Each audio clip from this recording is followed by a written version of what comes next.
ಎಲ್ರಿಗೂ ನಮಸ್ಕಾರ. Welcome back to mixed meal with Mahalakshmi YouTube channel.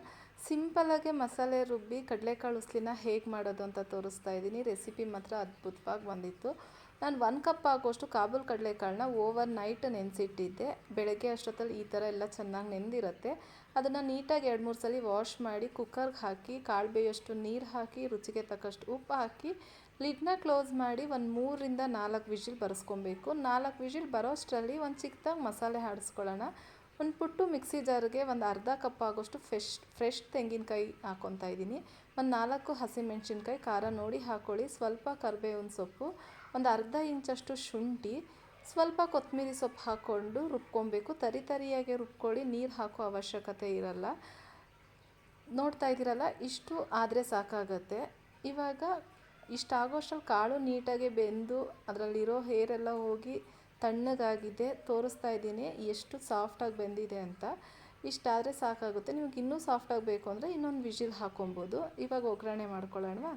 First gas ಮೇಲೆ ಒಂದು ಕಡಾಯಿ ಇಟ್ಟು 2ರಿಂದ 3 ಟೇಬಲ್ ಸ್ಪೂನ್ ಆಯಿಲ್ ಹಾಕಿ ಒಂದು ಅರ್ಧ ಟೇಬಲ್ ಸ್ಪೂನ್ ಸಾಸಿವೆ, ಒಂದು ಸ್ವಲ್ಪ ಇಂಗು ಹಾಕ್ತಾಯಿದ್ದೀನಿ. ಇಂಗು ಹಾಕೋದ್ರಿಂದ ಫ್ಲೇವರ್ ಚೆನ್ನಾಗಿರುತ್ತೆ ಮತ್ತು ಗ್ಯಾಸ್ಟ್ರಿಕ್ ಸಮಸ್ಯೆ ಆಗಲ್ಲ. 2 ಮೀಡಿಯಮ್ ಸೈಜ್ ಈರುಳ್ಳಿನ ಸಣ್ಣದಾಗಿ ಕಟ್ ಮಾಡಿ ಹಾಕ್ಕೊತಾ ಇದ್ದೀನಿ. ಸ್ವಲ್ಪ ಕರಿಬೇವಿನ ಸೊಪ್ಪು ಹಾಕ್ಕೊಂಡು ಚೆನ್ನಾಗಿ ಫ್ರೈ ಮಾಡ್ಕೊಳ್ಳೋಣ. ಈರುಳ್ಳಿ ಕಲರ್ ಸ್ವಲ್ಪ ಲೈಟಾಗಿ ಚೇಂಜ್ ಆದರೆ ಸಾಕಾಗುತ್ತೆ. ತುಂಬ ಫ್ರೈ ಮಾಡೋ ಅವಶ್ಯಕತೆ ಏನೂ ಇರಲ್ಲ. ಈ ಟೈಮಲ್ಲೇ ಸ್ವಲ್ಪ ಉಪ್ಪು ಹಾಕ್ಕೊಳ್ಳಿ. ಈರುಳ್ಳಿಗೆ ಉಪ್ಪು ಹಿಡಿಯುತ್ತೆ. ನಾನು ಮರ್ತಿ ಸ್ವಲ್ಪ ಲಾಸ್ಟಲ್ಲಿ ಹಾಕ್ಕೊಂಡಿದ್ದೀನಿ. ಇವಾಗ ರುಬ್ಬಿರೋ ಅಂತಹ ಮಸಾಲೆ ಏನಿದೆಯೋ ಅದನ್ನು ಹಾಕಿ ಅದರಲ್ಲಿರೋ ರಾಸ್ ಮೇಲೆ ಹೋಗೋ ತನಕ ಚೆನ್ನಾಗಿ ಫ್ರೈ ಮಾಡಬೇಕು. ಆಯಿಲಲ್ಲೇ ಈರುಳ್ಳಿ ಜೊತೆನ ಇದು ಫ್ರೈ ಮಾಡಿದ್ರೆ ಘಮ ಅಂತ ಚೆನ್ನಾಗಿ ಬರುತ್ತೆ. ಹೇಳಿದ್ನಲ್ಲ, ಈ ಟೈಮಲ್ಲೇ ಸ್ವಲ್ಪ ಉಪ್ಪು ಅರಶಿನ ಹಾಕ್ಕೊಳ್ಳಿ. ಬೇಕು ಅಂದವರು. ಅರಶಿನ ಬೇಡ ಅಂದರೆ ಜಸ್ಟ್ ಉಪ್ಪು ಹಾಕ್ಕೊಂಡು ಫ್ರೈ ಮಾಡ್ಕೊಳ್ಳಿ. ಈರುಳ್ಳಿಗೆ ಉಪ್ಪೆಲ್ಲ ಹಿಡಿಯುತ್ತೆ. ನಾನು ಸ್ವಲ್ಪ ಮರ್ತಿ ಲಾಸ್ಟಲ್ಲೇ ಉಪ್ಪು ಹಾಕ್ಕೊಂಡಿದ್ದೀನಿ.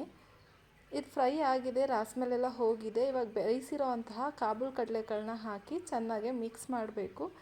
ಎಲ್ಲ ಕಾಳುಗೂ ಈ ಮಸಾಲೆ ಅಂಟಬೇಕು. ಅಲ್ಲಿ ತನಕ ಚೆನ್ನಾಗಿ ಫ್ರೈ ಮಾಡಿ, ಲೋ ಫ್ಲೇಮಲ್ಲೇ ಫ್ರೈ ಮಾಡಿ.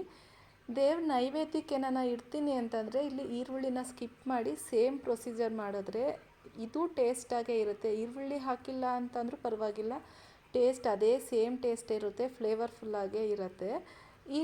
ದೇವ್ರ ನೈವೇದ್ಯಕ್ಕಿಲ್ಲ, ನಾರ್ಮಲಾಗೆ ನಾವು ಊಟಕ್ಕೆ ಸೈಡ್ ಡಿಶ್ ಆಗಿ ತೊಗೊತೀವಿ ಅಂತಂದರೆ ಈರುಳ್ಳಿ ಹಾಕ್ಕೊಂಡು ಮಾಡ್ಕೊಳ್ಳಿ, ತುಂಬ ಚೆನ್ನಾಗಿರುತ್ತೆ. ನಾನು ಮರ್ತಿ ಉಪ್ಪು ಹಾಕಿದ್ದೆ ಅಂತ ಈ ಟೈಮಲ್ಲಿ ನಾನು ಸ್ವಲ್ಪ ಉಪ್ಪು ಸೇರಿಸ್ಕೊಂಡು ಮಿಕ್ಸ್ ಮಾಡ್ಕೊತಾ ಇದ್ದೀನಿ.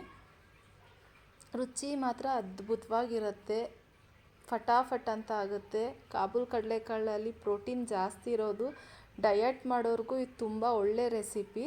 ಮೇಲ್ಗಡೆ ಸ್ವಲ್ಪ ಕೊತ್ತಂಬರಿ ಸೊಪ್ಪು ಹಾಕ್ಕೊಂಡು ನೀಟಾಗಿ ಮಿಕ್ಸ್ ಮಾಡಿಕೊಂಡ್ರೆ ಯಮ್ಮಿಯಾದ ಟೇಸ್ಟಿ ಖಾರವಾಗಿರೋಂತಹ ಕಾಬೂಲ್ ಕಡಲೆಕಾಳು ಪಲ್ಯ ರೆಡಿ ಆಗುತ್ತೆ. ಒಂದೇ ಥರ ತಿನ್ನೋದಕ್ಕಿಂತ ಒಂದು ಸ್ವಲ್ಪ ಡಿಫ್ರೆಂಟಾಗಿ ಈ ಥರ ಮಸಾಲೆ ರುಬ್ಬಿ ಮಾಡಿಕೊಂಡ್ರೆ ಟೇಸ್ಟ್ ಮಾತ್ರ ಅದ್ಭುತವಾಗಿ ಬರುತ್ತೆ. ಐ ಹೋಪ್ ಈ ವಿಡಿಯೋ ಇಷ್ಟ ಆಗಿದೆ ಅಂದ್ಕೊತೀನಿ. ಇಷ್ಟ ಆಗಿದ್ರೆ ದಯವಿಟ್ಟು ಲೈಕ್ ಮಾಡಿ, ಶೇರ್ ಮಾಡಿ, ಕಮೆಂಟ್ ಮಾಡಿ. ಸಬ್ಸ್ಕ್ರೈಬ್ ಆಗಲಿಲ್ಲ ಪ್ಲೀಸ್ ಸಬ್ಸ್ಕ್ರೈಬ್ ಮಾಡಿಕೊಂಡು ಹೊಸಬ್ರಿಗೆ ಸಪೋರ್ಟ್ ಮಾಡಿ ಅಂತ ಕೇಳ್ಕೊತಾ ಇದ್ದೀನಿ. ಇದೇ ಥರ ಸಿಂಪಲ್ ಆ್ಯಂಡ್ ಟೇಸ್ಟಿ ರೆಸಿಪಿಯೊಂದಿಗೆ ಮತ್ತೆ ಸಿಗ್ತೀನಿ. Thank you for watching. Keep supporting. Bye.